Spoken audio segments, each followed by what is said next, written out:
el calor.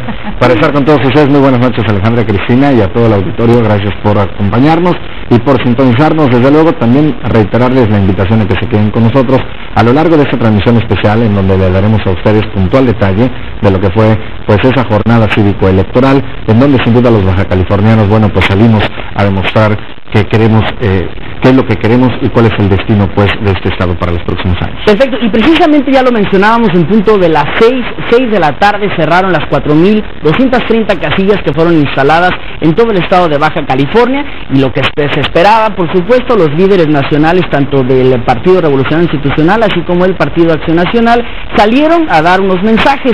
Tuvimos un mensaje del líder nacional del Partido Revolucionario Institucional, del PRI, César Camacho Quirós, con mucho ánimo, estuvo acompañado del candidato a la gubernatura, Fernando Castro Trenti, donde hablaban de que ya habían ganado esta elección, y también, por otro lado, en otro punto de la ciudad de Tijuana, la Alianza Unidos por Baja California, en representación del presidente nacional del Partido Acción Nacional, el Partido Acción Nacional, Gustavo Madero, bueno, dieron un anuncio también de triunfo, pero con unos ánimos completamente distintos a lo que observamos en el Partido Revolucionario Institucional. Un PRI que festeja precisamente un triunfo, con mucho ánimo, que no dieron cifras, pero mucho ánimo se registraba entre los militantes, y un PAN que, bueno, se daba por ganador, pero con un ambiente completamente distinto. ¿Qué les parece si vemos lo que declararon los líderes nacionales hace unos momentos? La legalidad, como el nuestro, habrá de esperar con cuidado las siguientes horas para ratificar el triunfo derivado de una de las actas de escrutinio, de las actas de cómputo que habrán de ser recogidas por los representantes de casillas y representantes generales a lo largo y ancho de este gran estado de Baja California. Por lo pronto, nos da mucho gusto que este gran estado, a partir de esta decisión ciudadana de proceso de votación democrática, que este gran estado ahora cuente con un gran gobernador. Que Baja California ha confirmado por quinta ocasión un triunfo para un candidato nuestro. Va a ser precisamente nuestro candidato Kiko Vega, próximo gobernador de Baja California.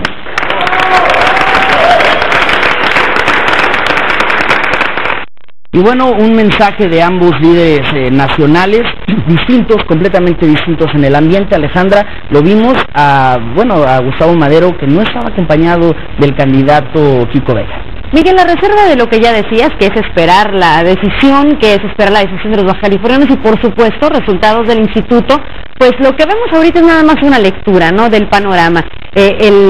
Un Castro Trenti ya muy sonriente, triunfalista, podríamos decirlo así, ya alzando la mano, cosa que no hizo Gustavo Madero porque su candidato no estaba presente. Sin ánimo alguno de dar una lectura opuesta a lo que los ciudadanos decidan, pues ese es un panorama muy claro de cómo se sienten las cosas al interior de cada uno de los partidos. Así es.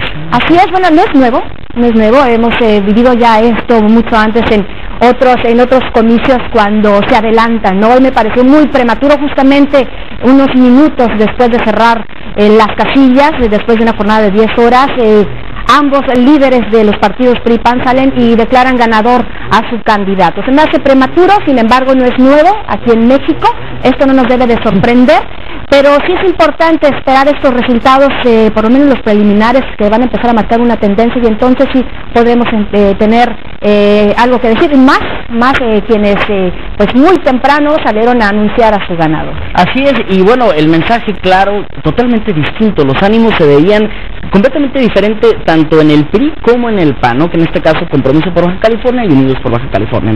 Claro, yo creo que es importante destacar lo que bien mencionan todos ustedes y decir que en la rueda de prensa que vimos por parte del líder nacional del PRI veíamos precisamente eso, un ambiente de algarabía, un ambiente de júbilo, ya prácticamente una celebración de lo que anticipan como a su candidato ganador Fernando Castro Trenti, y en contraste veamos una rueda de prensa de los panistas, en donde la ausencia de Kiko Vega se marcó, pero también a mí me parece un punto importante a resaltar que creo no tiene precedente, o cuando menos en las elecciones, que un líder nacional salga a decir que ya ganó su candidato, pero al mismo tiempo haga descalificaciones hacia el proceso electoral. Me parece totalmente irónico y hasta absurdo, ¿no? Que por un lado digas, ganó nuestro candidato, y empiezas con descalificaciones al mismo tiempo. A mí me parece interesante. Y ya hablábamos precisamente de lo que decías, Cristina, que es muy importante escuchar a la autoridad electoral que empieza a dar los resultados. ¿Y qué les parece si en este momento nos enlazamos a la capital de Baja California, a Mexicali, con mi compañera Alicia López Yáñez, que ya se encuentra ahí? Y platícanos, Alicia, ¿cómo están los ambientes ahí en el Instituto Electoral y de Participación Ciudadana? Tenemos problemas con la señal, nos están informando, pero por supuesto más adelante. ¿Qué les parece si vemos cómo transcurrió la jornada? ¿Cómo transcurrió la jornada electoral, que desde las 7 de la mañana se comienzan a instalar las casillas, a las 8 abren puntualmente y se presentaron algunos incidentes de que abrieron tarde, ¿no, Alejandra? Esto, como decía Cristi, ya lo vivimos, ¿no? También es otro de los factores que sucede regularmente.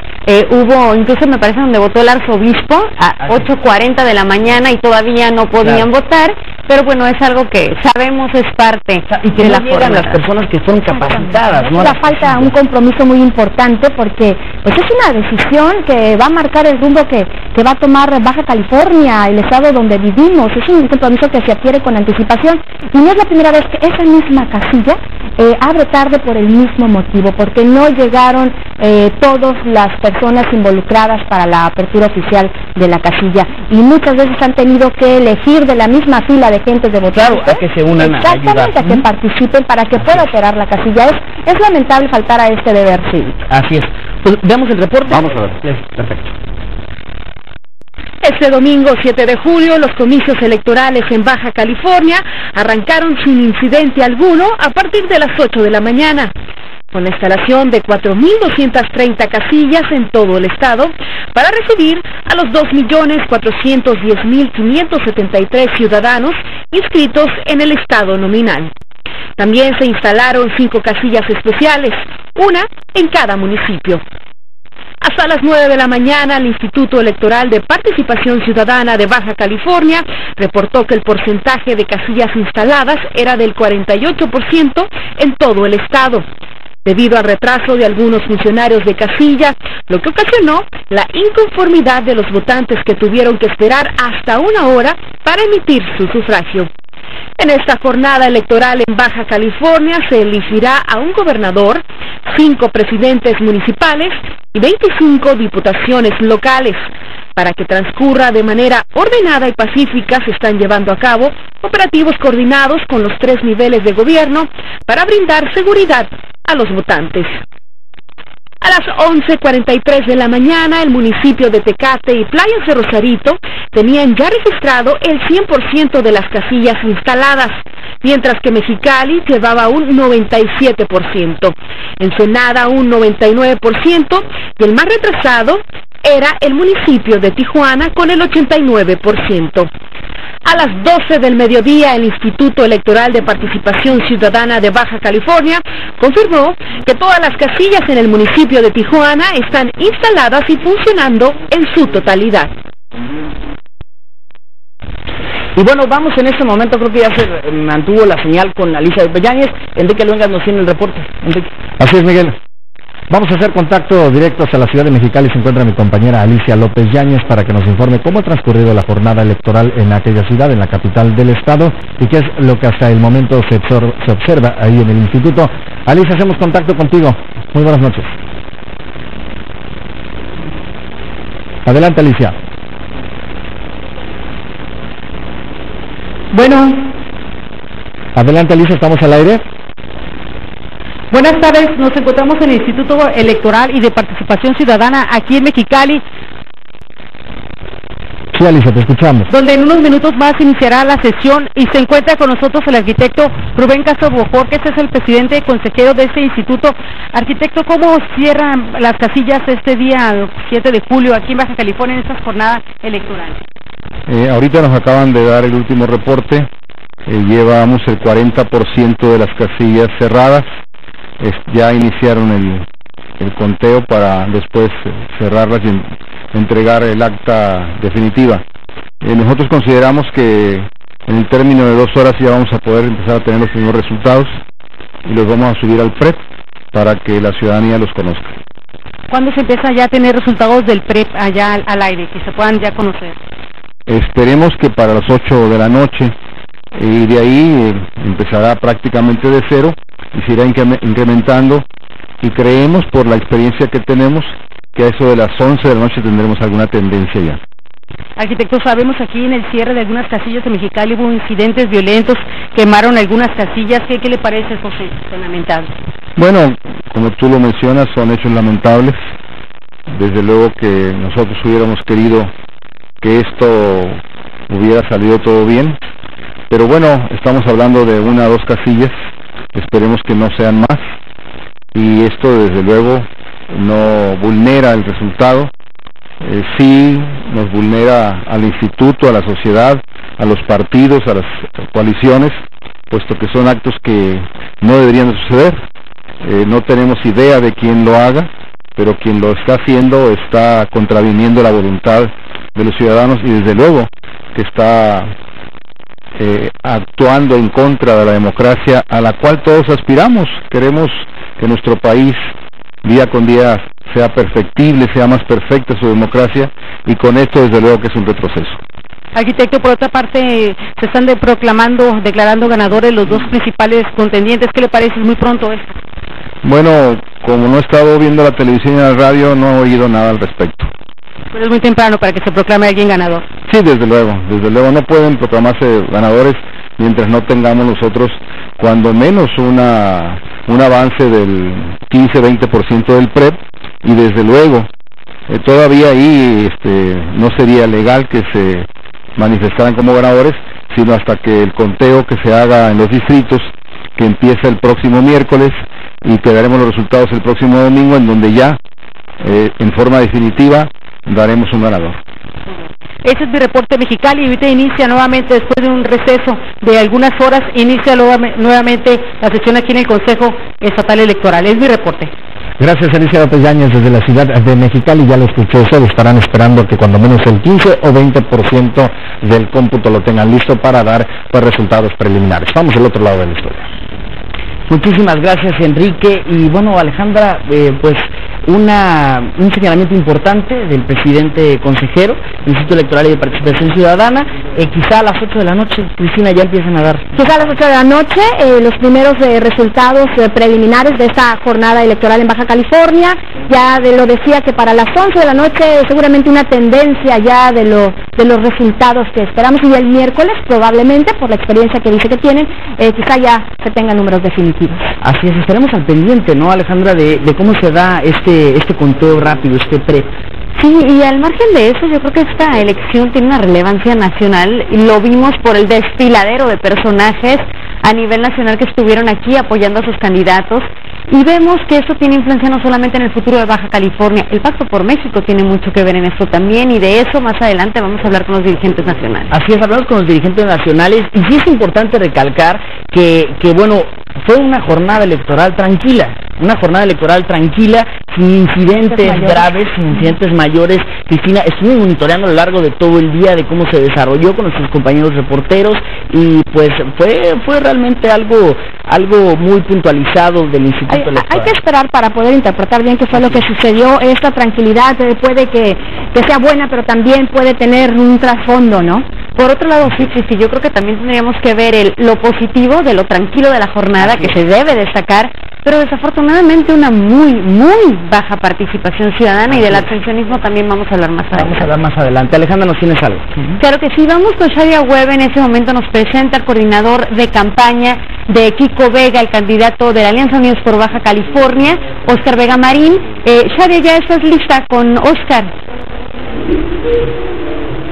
Shadia, ¿qué tal? Adelante, buenas tardes. ¿Qué tal? Muy buenas noches, compañeros, allá en el estudio, por supuesto, un saludo como siempre también al teleauditorio. Pues nos encontramos aquí en la sala de prensa del Partido Acción Nacional en la ciudad de Tijuana, donde efectivamente Me encuentro con el coordinador de campaña de Francisco Kiko Vega, de aquí en Baja California. Oscar Vega, muy buenas noches. Pues platíquenos un poco cuál es el ambiente que se está viviendo aquí en el PAN después de los resultados preliminares que ustedes tienen. No solo en el PAN, Chadia, muchas gracias, buenas noches. En la coalición Unidos por Baja California, el PAN, PRD, PANAL, Partido Estatal de Baja California, muy contentos, todavía trabajando mucho, todavía la gente en las casillas, haciendo los cómputos, recuperando las actas, pero muy contentos. El ejercicio que hicimos de encuesta de salida, sin duda alguna nos da la tranquilidad para declarar que Kiko Vega será el próximo gobernador de Baja California, y en base a este resultado estamos trabajando. ¿Cuáles son estas encuestas en las que se han basado para dar estos resultados preliminares que ustedes tienen? Básicamente la encuesta de salida que hemos trabajado aquí en Baja California, esta coalición es con la empresa local Focus, y tenemos también un resultado de encuesta de salida contratada por el partido Nueva Alianza a nivel nacional. En ambas tenemos una tendencia definitiva de poco más de 4 puntos con el triunfo de Kiko Vega. En general, ¿cómo pueden calificar esta jornada electoral en Baja California, no solo en Tijuana, sino en el resto de los municipios del estado que también están en esta contienda? Hasta el momento muy bien, hasta el momento con los baja californianos participando como funcionarios de casilla, como representantes, yendo a votar. Ha habido algunos incidentes, ha habido algunas intentonas de parte de nuestros opositores de descarrilar este proceso, pero los baja californianos estamos todos mano con mano defendiendo nuestro voto, defendiendo nuestras casillas, defendiendo nuestra elección. ¿Qué sigue en las próximas horas para ustedes en la coalición? En primer lugar, terminar el trabajo en las casillas, que es fundamental, terminar los cómputos, recuperar las actas, y después, bueno, empezar a organizar una transición ordenada para las nuevas autoridades emanadas de nuestra coalición en el estado. Y por último, ¿en qué basan estos resultados preliminares que ustedes tienen en cuestión de cómo incentivar a la gente a salir a votar? ¿Por qué creen que el voto favorece a su coalición?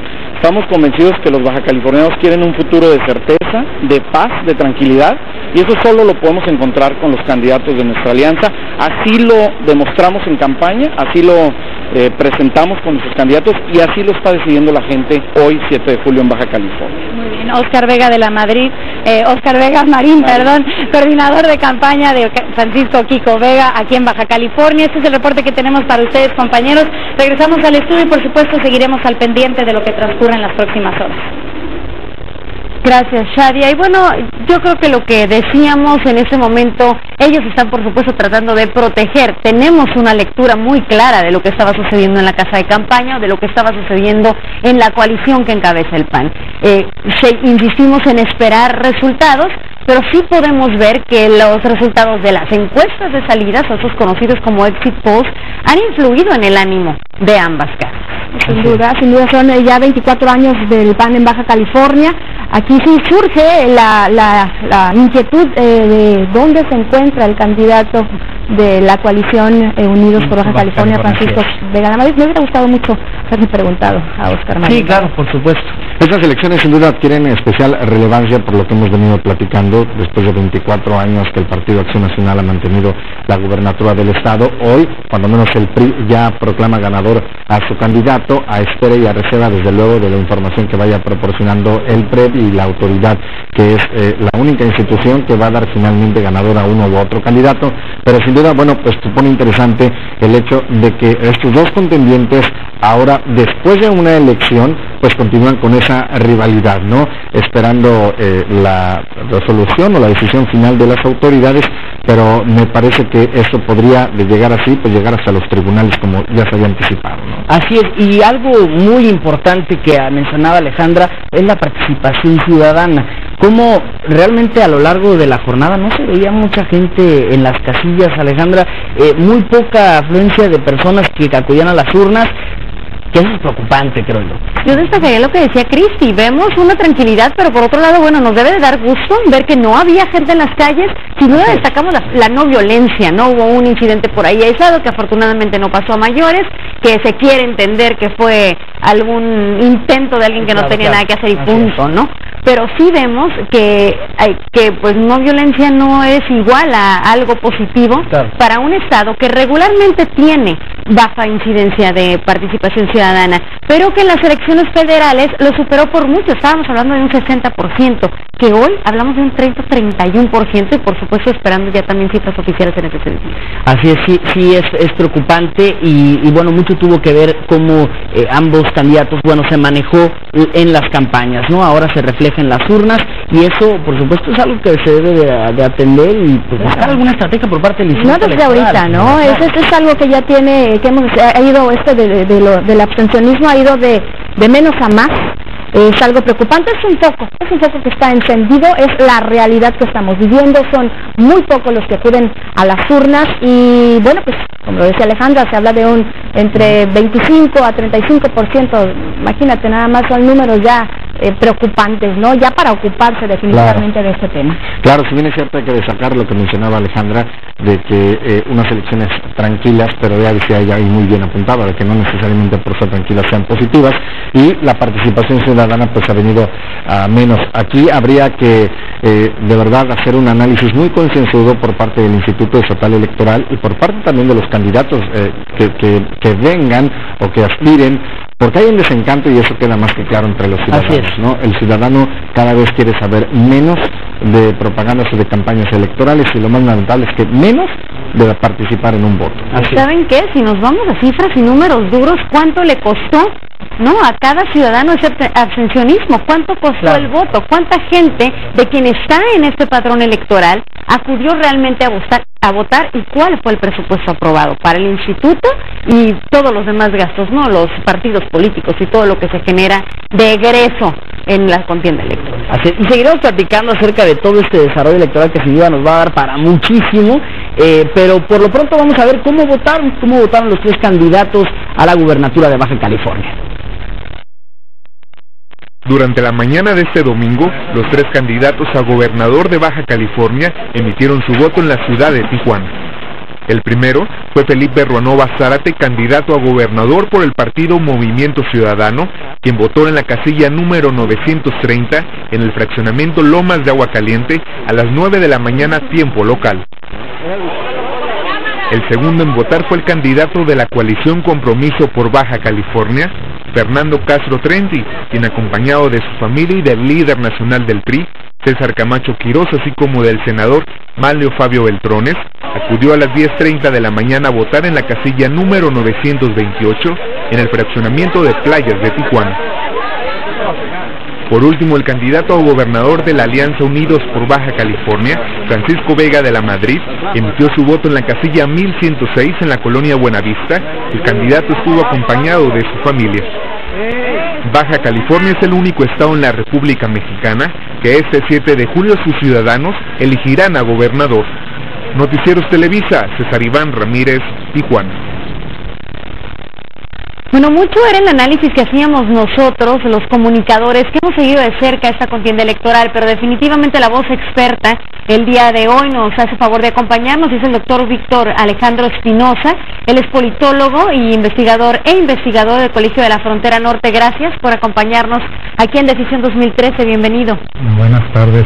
¿Qué tal? Gracias. Nos gustaría abundar un poquito sobre lo que mencionábamos, el abstencionismo, la decisión en los juzgados, ¿no? Que es algo que se ve posible, que es algo que ya se había analizado.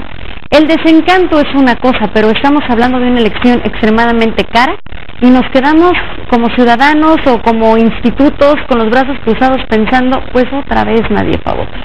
Otra vez todo indica, a reserva de tener los datos oficiales, ¿no?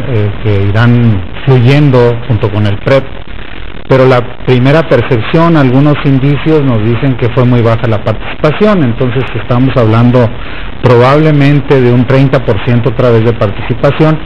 Recordar que en la elección inmediata anterior, en 2010, tuvimos 31% de participación, lo cual es muy baja, pero bueno, se justificaba un tanto porque era una elección intermedia. En esta ocasión es una elección de gobernador, lo cual pues es muy preocupante porque es muy poca la participación. Estamos hablando de que quien resulte finalmente ganador llega con muy pocos votos, con muy poca legitimidad, y eso no es bueno para una democracia.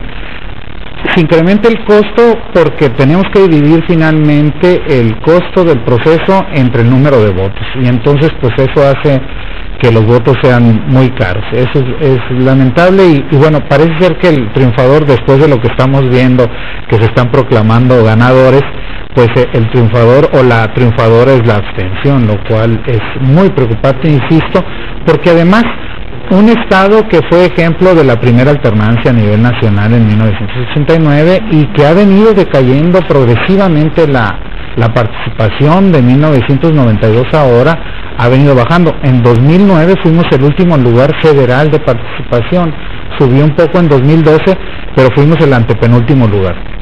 Y en 2010 pues llegamos al 69% de abstencionismo, lo cual es una cifra muy alta y muy preocupante y que no se explica únicamente por el factor migratorio, que algunos tratan de justificar diciendo, no, pues es la migración. Hicimos un poco el conteo con el Registro Federal de Electores y resulta que entre 9.2 y 10 es lo que pegaría, digamos, la dinámica poblacional, pero no un 70%, digamos, que es muy difícil pues que vaya a subir mucho porque los observadores empresariales hoy a mediodía daban 25% de participación. Yo creo que ha de haber subido un poco después de 4 horas, ¿no? 30-31. Pero 30-31 en una elección de gobernador es bajísimo. ¿Y eso a qué lo podemos atribuir? A muchas cosas. Ya veníamos en una tendencia, pero sin duda va a tener una repercusión directa a las campañas sucias o la guerra sucia, como la queramos llamar. Sobre eso me gustaría abundar un poquito, porque en muchos de los casos se dice, las campañas negras de alguna manera te ayudan a conocer qué no hizo el contrincante. Entonces, ¿están reguladas? ¿No están reguladas? ¿Y qué tanto fue solamente las campañas negras y no otros factores como el desencanto en las promesas incumplidas? Bueno, yo creo que se suman, Alejandra. ¿Por qué? Porque las campañas negras están prohibidas constitucionalmente a partir de 2007 y en la Constitución, pueden revisar el artículo 5º constitucional. ¿Pero qué criterios se utilizan? Claro, porque son dos conceptos básicos, denigración y difamación, y es muy difícil establecerlos, pero yo creo que sí se suman a un ánimo que ya se venía construyendo de una percepción muy negativa del ámbito de la vida pública, ¿no? Es decir, esta idea que tienen los ciudadanos de que finalmente es un ámbito oscuro, gris, de corrupción, y entonces todos son iguales, ¿no? Y finalmente lo que están percibiendo es una bola de nieve, porque ya no se alcanza a discernir quién empezó. Es muy difícil que cuando inicie una campaña negra se pueda detener, porque el partido que es agredido difícilmente va a poner la otra mejilla. Entonces reacciona y es una bola de nieve que nadie detiene, y al final la percepción de la ciudadanía es, mira, esto es un cochinero, ¿para qué voy a votar? ¿Para qué voy a ayudar? Prácticamente como pérdida de tiempo. Es una pérdida de tiempo, pero pues están deslegitimando un proceso electoral que finalmente para una democracia tan débil como la nuestra, pues es lo único que tenemos, los procesos electorales, lo cual es pues más preocupante. Esa tarde, doctor, decías que tenemos los tribunales para eso, y que qué bueno que los tenemos. Ahora, mi pregunta en ese sentido es, ¿esto no inhibe también la votación? El que se diga, bueno, es que no se decidió en mi voto, se tuvo que ir a otra instancia para finalmente saber quién. Sí, lamentablemente es así, pero peor sería no tener nada. Es decir, ante un conflicto ahorita en donde unos dicen, tú cometiste tales irregularidades, tú más. Bueno, y nos estamos adelantando, ¿no? Esperemos.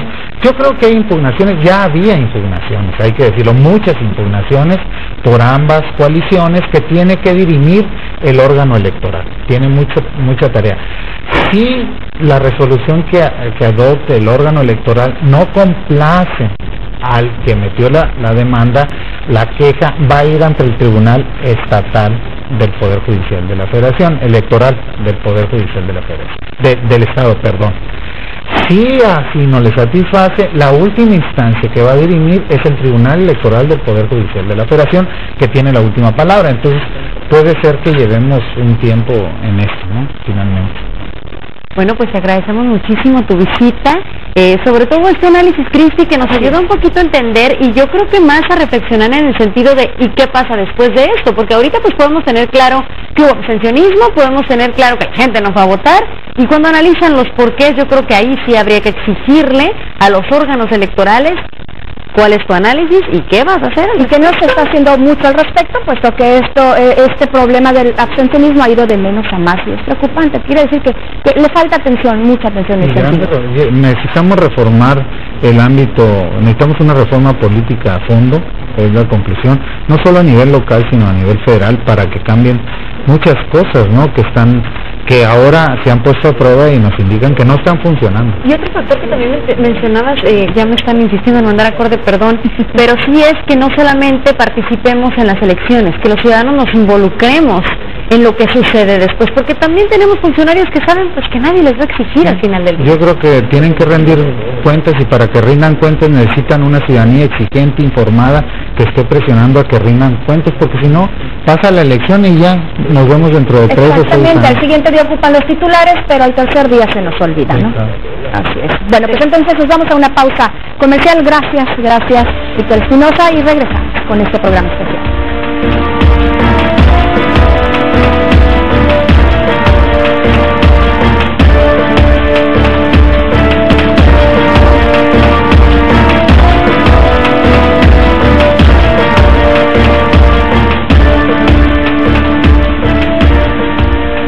Decisión 2013, gracias por continuar con nosotros. Notivisa le informa a cada minuto lo que está sucediendo en esta jornada electoral.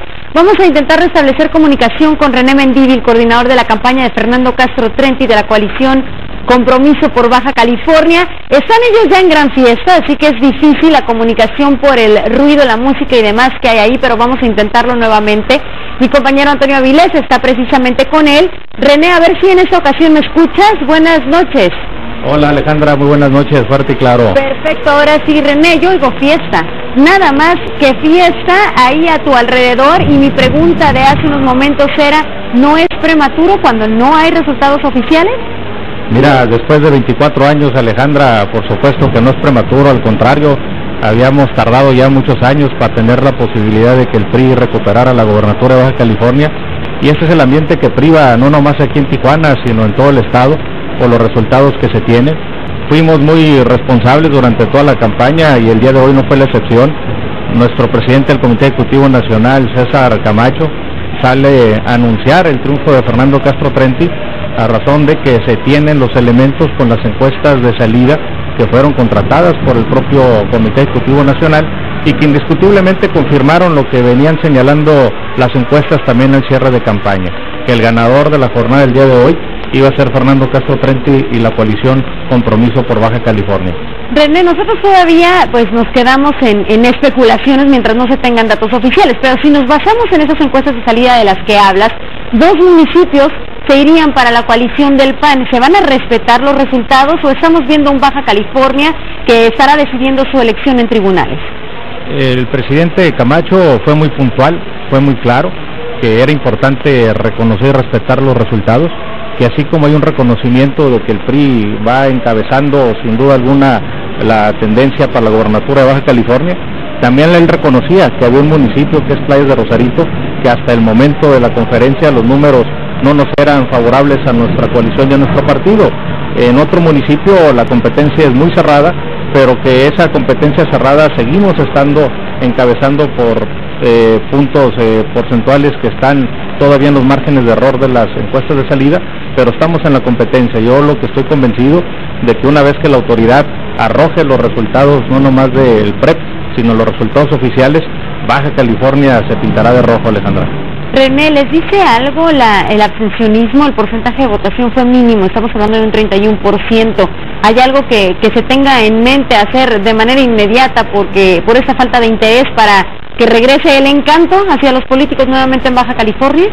Mira, reconozco, como lo fuimos comentando a lo largo de la campaña en los distintos espacios que nos hiciste favor ahí de participarnos, que advertíamos que una de las razones de que las campañas se hubieran orientado en la descalificación, en las campañas negras, lamentablemente iba a arrojar lo que hoy está demostrándose, la baja participación.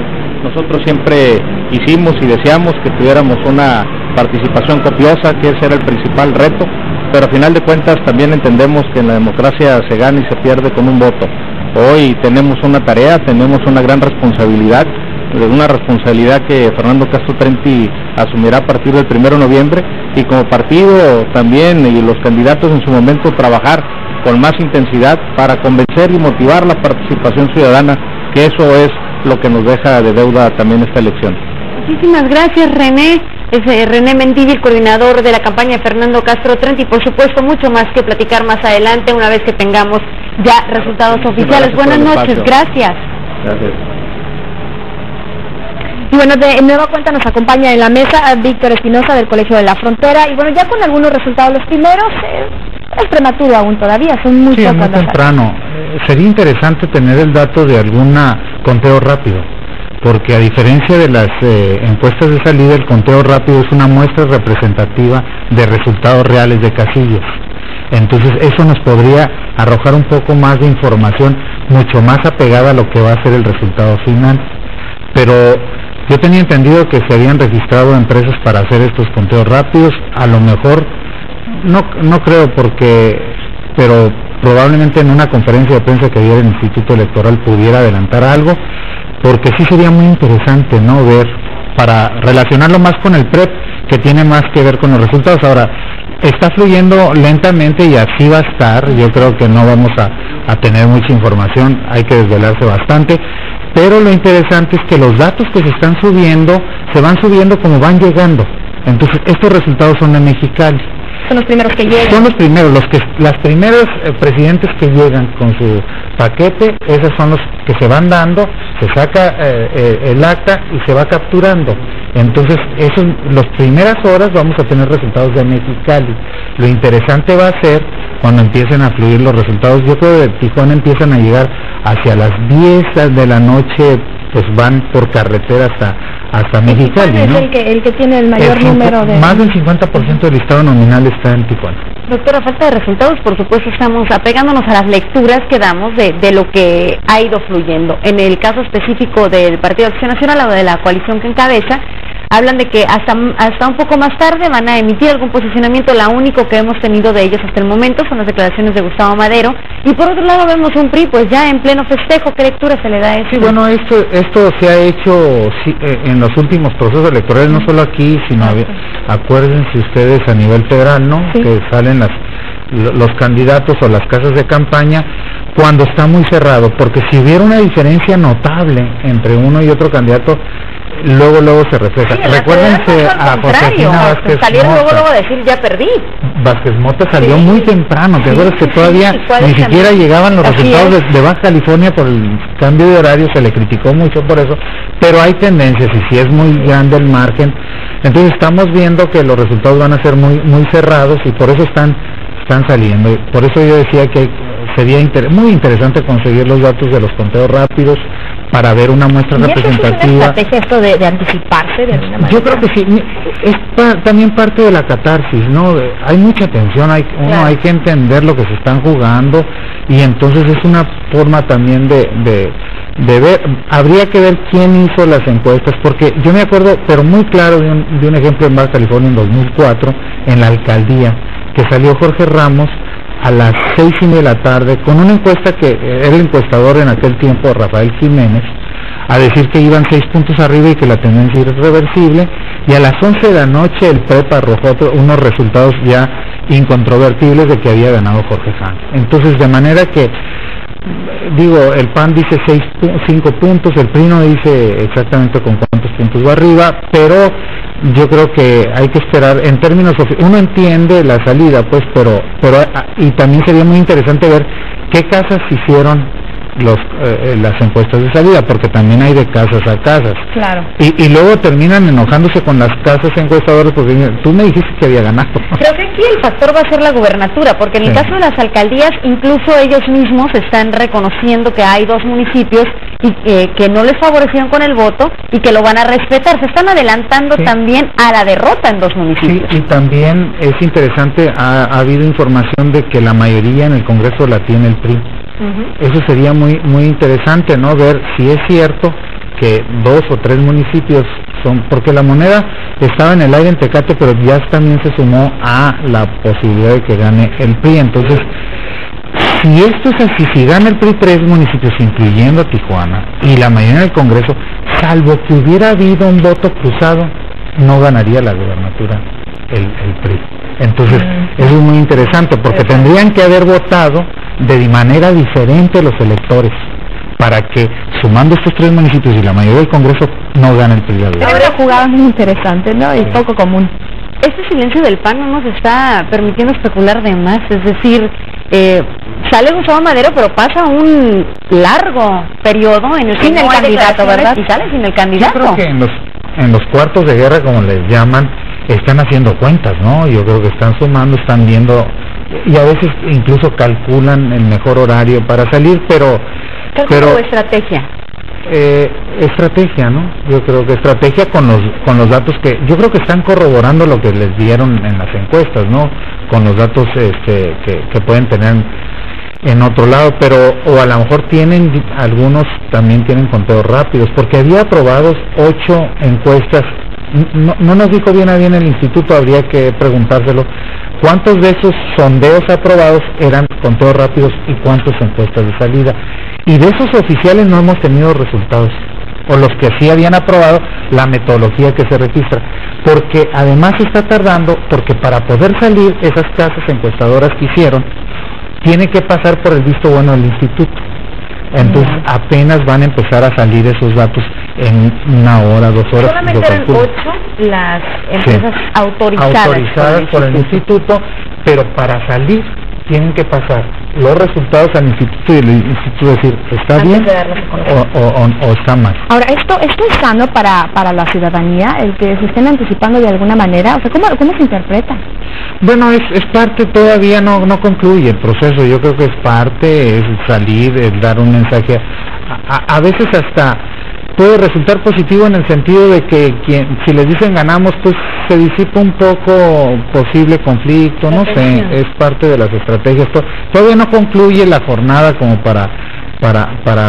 y uno no está ahí adentro como para pensar porque hay muchos estrategas ahí y especialistas en esto. Víctor, esto lo hemos abordado en otro momento y me gustaría ampliarlo un poquito en esta contienda, en este día de tensa calma, en donde todavía hay quienes piensan que podría alguna irregularidad incidir en los resultados. Y tú decías, y me parece muy apuntadamente esta tarde, que no hay manera, que mucho se ha avanzado en la democracia, en los procesos, mucho dinero se ha invertido, para que cuando acudimos como baja californianos o como mexicanos a emitir nuestro sufragio, confiemos en que se va a respetar ese resultado. Sí, yo creo que se ha avanzado mucho en la organización electoral, en la vigilancia. Había observadores hoy de ambos partidos, había observadores de las cámaras empresariales, había mucha prensa internacional, a mí me sorprendió, había prensa nacional. Es muy difícil que alguien agarre una urna y salga corriendo. Hay un incidente que me gustaría yo tener más información en Mexicali, que se habla de una quema de urnas. Habría que ver qué pasó, cuántas son y qué. Esto sí es grave, si ocurrió tal como está llegando la información. La reacción del instituto en el sentido de que qué pasa, ¿no? En esos casos. Sí, yo creo que se tiene que valorar, se entra en una reunión de urgencia en el instituto para tomar una decisión, pero en términos de lo que se contaban cosas y se hacía anteriormente, de llegar ya a las urnas embarazadas, de que votaba el más del 100% de los del listado nominal, yo creo que esas cosas son muy complicadas y no hemos tenido noticias ni a nivel federal de que haya ocurrido así. Entonces, yo creo que está más por el lado de la compra y coacción del voto, de esas cosas que suceden antes de compro tu voto, etcétera, que suceden antes de la jornada. El Consejo Coordinador Empresarial hace unos minutos se reunió de una conferencia de prensa y hablaban de que hay un proceso muy estricto dentro de la ley que se debe de seguir dentro del voto. ¿En qué momento votas? ¿En qué momento te pintan el dedo? Todo eso. Y cuestionaban que no se había hecho puntualmente. Eso, ¿cómo lo podemos interpretar? ¿Como que no se capacitó al personal de forma adecuada? ¿Como que a lo mejor fue un descuido en alguno de los casos? Bueno, que también hay que considerar que muchos son improvisados, ¿no? Porque aparte, claro. Así decir, mira, desgraciadamente no solo la gente se está absteniendo de votar, sino de participar, ¿no? Entonces, suele suceder que a veces se reemplaza de último momento y es gente que no está capacitada para seguir el protocolo, ¿no? Pues muchísimas gracias, Víctor. Sabemos que tienes otros compromisos que atender. Es el doctor Víctor Espinosa, politólogo, investigador del Colegio de la Frontera Norte. Muy buenas noches, muchas gracias. Buenas noches y gracias. Nosotros vamos a continuar con más después de esta pausa comercial.